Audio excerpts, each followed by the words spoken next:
आज के इस वीडियो में हम 5 मुख्य खबरों पर बात करेंगे। नमस्कार, आप देख रहे हैं दी ऑटरिंग।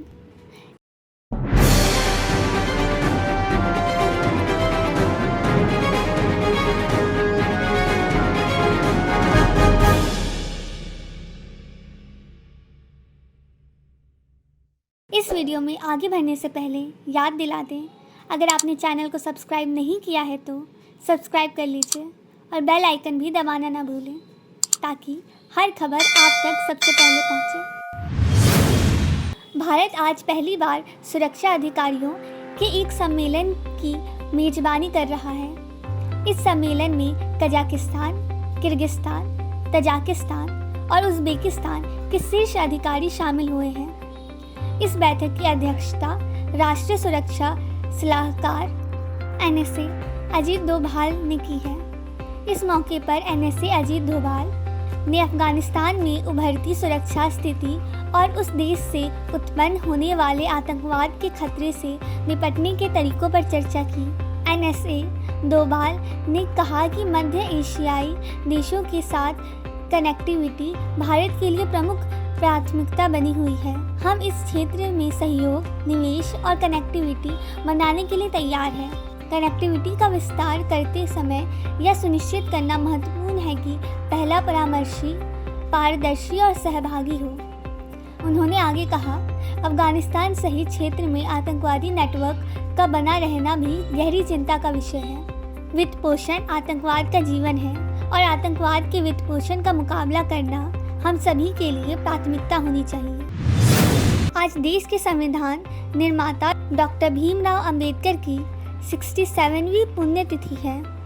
बाबा साहेब को भारतीय संविधान का आधार स्तंभ माना जाता है। 14 अप्रैल 1891 को जन्मे अंबेडकर ने जीवन भर दलितों के उत्थान के लिए संघर्ष किया और लड़ाई लड़ी। आज राष्ट्रपति द्रौपदी मुर्मू, प्रधानमंत्री नरेंद्र मोदी और अन्य मंत्रियों और गणमान्य लोगों ने संसद में डॉक्टर BR अम्बेडकर को उनकी पुण्यतिथि पर श्रद्धांजलि अर्पित की। संसद के शीतकालीन सत्र से पहले आज 6 दिसंबर को सरकार ने सर्वदलीय बैठक बुलाई है। इसमें विभिन्न दलों के सदन के नेता भाग लेंगे। बैठक में सदन का कार्य सुचारू रूप से सुनिश्चित करने, सत्र के दौरान विधायी कार्यों सहित इससे जुड़े महत्वपूर्ण विषयों पर चर्चा हो सकती है। संसद का शीतकालीन सत्र 7 दिसंबर से शुरू हो रहा है। यह 29 दिसंबर तक चलेगा। सूत्रों के अनुसार लोकसभा अध्यक्ष ओम बिरला मंगलवार को कार्य मंत्रणा समिति की बैठक करेंगे। राज्यसभा सचिवालय ने संसद के शीतकालीन सत्र से एक दिन पहले अपने सदस्यों के लिए आचार संहिता जारी की है। इसमें कहा गया कि किसी समिति की कार्यवाही को गोपनीय माना जाएगा और यह समिति की किसी सदस्य या किसी ऐसे व्यक्ति के लिए स्वीकार नहीं होगा जिसके पास अपनी कार्यवाही प्रत्यक्ष या अप्रत्यक्ष रूप से मीडिया को सूचित करने की अनुमति है। बयान के अनुसार प्रक्रिया के नियमों और कार्य संचालन सूची में कहा गया है कि राज्यसभा के सदस्यों को जनता के विश्वास को बनाए रखने के लिए अपनी जिम्मेदारी को स्वीकार करना चाहिए और लोगों की भलाई के लिए अपने जनादेश का निर्वहन करने के लिए लगन से काम करना चाहिए। इस बार उन्होंने पारंपरिक तौर पर सत्र से पहले आयोजित किए जाने वाले सर्वदलीय बैठक के स्थान पर कार्य मंत्रणा समिति की बैठक बुलाने की निर्णय किया है। पिछले सप्ताह सरकार ने शीतकालीन सत्र के दौरान पेश किए जाने वाले 16 विधेयकों की सूची जारी की थी। हैदराबाद के एक ATM से सोना निकल रहा है। यह बात बिल्कुल सही है।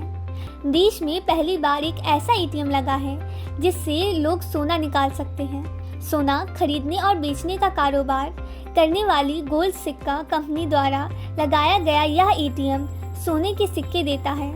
गोल्ड ATM के जरिए लोग अपने डेबिट या क्रेडिट कार्ड से सोने के सिक्के खरीद सकते हैं। इसमें 0.5 ग्राम से लेकर 100 ग्राम तक की सोने की मात्रा के लिए 8 विकल्प उपलब्ध हैं। गोल्ड सिक्का प्राइवेट लिमिटेड ने 3 दिसंबर को हैदराबाद स्थित startup company MS open cube technology private limited की तकनीकी समर्थन से अपना पहला गोल्ड ATM लॉन्च किया। यह भारत और दुनिया का पहला रियल टाइम गोल्ड ATM है।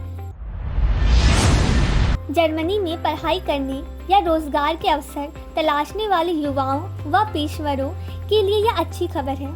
भारत और जर्मनी के बीच सोमवार को एक समग्र इमिग्रेशन व मोबिलिटी साझेदारी पर हस्ताक्षर किया गया है।